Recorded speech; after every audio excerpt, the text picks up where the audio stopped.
Anna Jaroslavna est une jeune et belle princesse.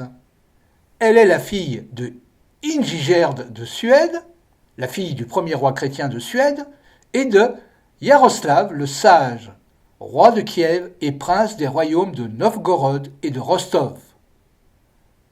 Elle naît en 1036 à Kiev. En France, l'entrée dans le deuxième millénaire voit un changement économique et social, avec l'augmentation de la productivité agricole et des capacités d'échange stimulées par l'usage du denier d'argent. Nous sommes à l'époque de la paix de Dieu, qui visait à canaliser les seigneurs et assurer la protection des biens de l'Église et des seigneuries.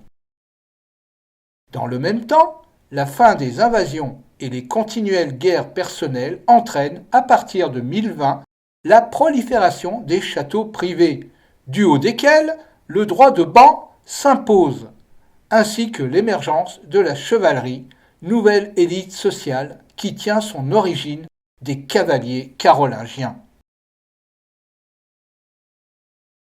Dans les antiques steppes d'Europe de l'Est, la Russe de Kiev connaît son apogée avec le grand prince de Kiev, Yaroslav.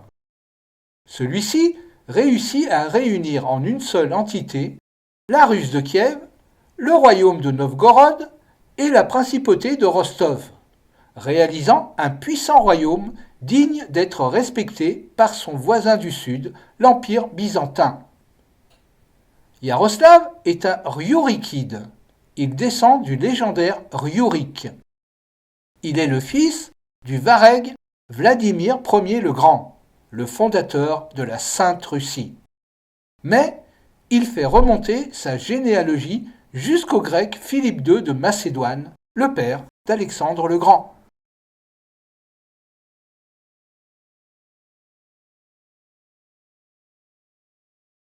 En cette année 1036, le grand prince de Kiev est heureux. Il vient de remporter une victoire décisive contre la sempiternelle menace des Petchénègues, le redoutable peuple nomade d'origine turcique installé au nord de la mer Caspienne.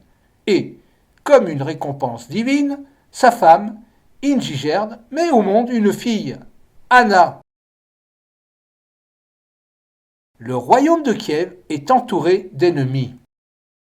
Au nord, le vaste territoire sibérien, occupé par les populations finno-ougriennes. À l'est, le non moins vaste territoire des Mongols khanates, dont il est séparé par les farouches bulgares de la Volga. À l'ouest, du nord au sud, ce sont les pays baltes, la Pologne et les Hongrois, qui séparent le royaume de la Russe de Kiev du Saint-Empire romain germanique, tandis qu'au sud, ce sont le grand territoire des Petchénègues et le plus modeste territoire des Alains, qui séparent le royaume du territoire bulgare et au-delà de l'Empire byzantin. Anna est une jeune et belle princesse. Élevée à la cour de son père, elle y reçoit une éducation soignée avec l'instruction du grec et du latin, à l'écart des querelles et des conspirations qui émaillent toute la chronologie de la dynastie familiale. Lors de son 15e anniversaire, son père lui annonce qu'elle sera reine de France. « Ma chère enfant, il est temps pour le royaume de contracter une alliance solide contre notre puissant et turbulent voisin, le roi des Romains.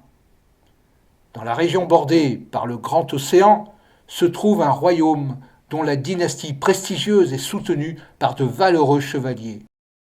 Cette dynastie est en opposition avec la lignée ottonienne qui gouverne l'Empire romain germanique. J'ai reçu une ambassade du roi de Francie, Henri. Tu as reçu une éducation soignée. Tu lis et tu parles le grec et le latin.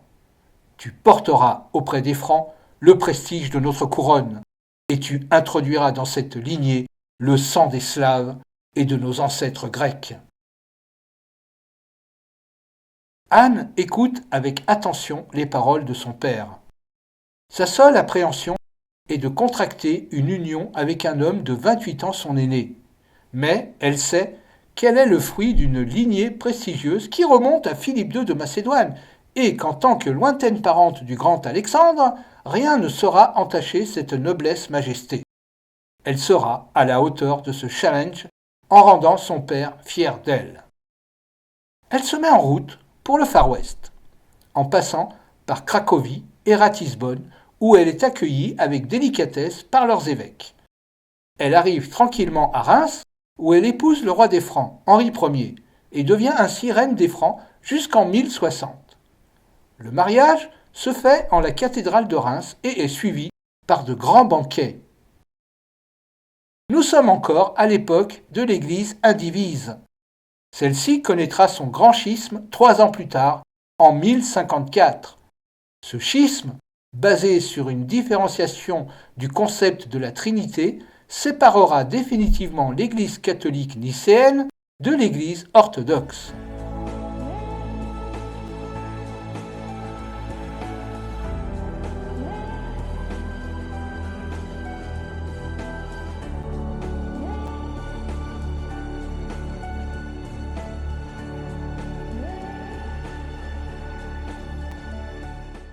Les époux sont heureux et loin de ces considérations théologiques. De leur lit naîtront 4 enfants. Philippe, qui naît en 1052 et qui sera roi des Francs sous le nom de Philippe Ier de 1066 jusqu'en 1108. Robert, né en 1054, meurt prématurément en 1063 à l'âge de 9 ans. Emma, née en 1055, est morte en 1109. Elle est reconnue bienheureuse par l'Église catholique en 1600, mais son existence est sujette à caution. Et enfin, le petit dernier, Hugues Ier de Vermandois, né en 1057 et qui meurt en 1101. Il est le fondateur de la lignée des comtes de Vermandois capétiens et qui prendra la croix avec Godefroy de Bouillon lors de la première croisade.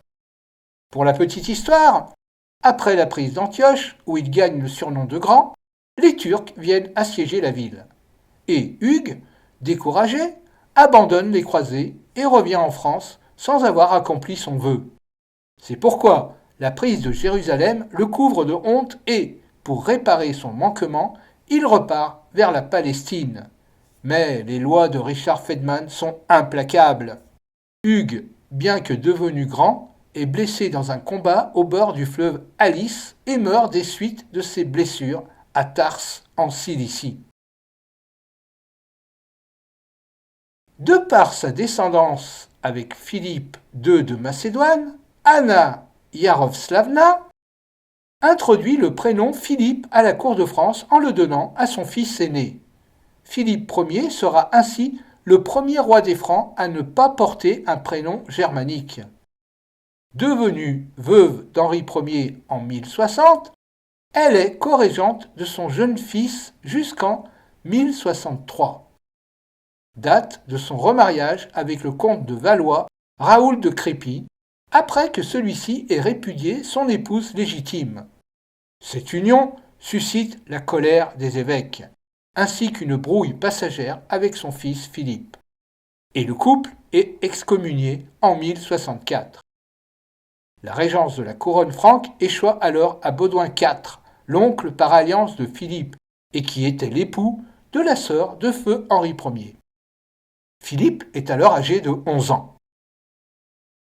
Après la prise du pouvoir par son fils, Anne se retire à Senlis, où elle vivra des jours paisibles jusqu'à sa mort en 1089. Elle n'aura pas d'enfant de Raoul IV qui meurt de mort naturelle en 1074. Anne lui survivra 15 ans en s'occupant de la restauration de l'abbaye de Senlis qui lui a été consacrée en 1065. Elle y fonde en même temps l'abbaye Saint-Vincent. Anna Yarovslavna meurt en 1089 à l'âge de 53 ans, alors que son frère Vsevolod Ier de Kiev règne sur le lointain royaume familial. Ce dernier verra la première incursion des Coumans en son territoire. Bien que les relations des royaumes francs et de la Russe de Kiev restent inexistantes, Anne aura introduit les sangs varegs et byzantins dans la lignée des rois francs.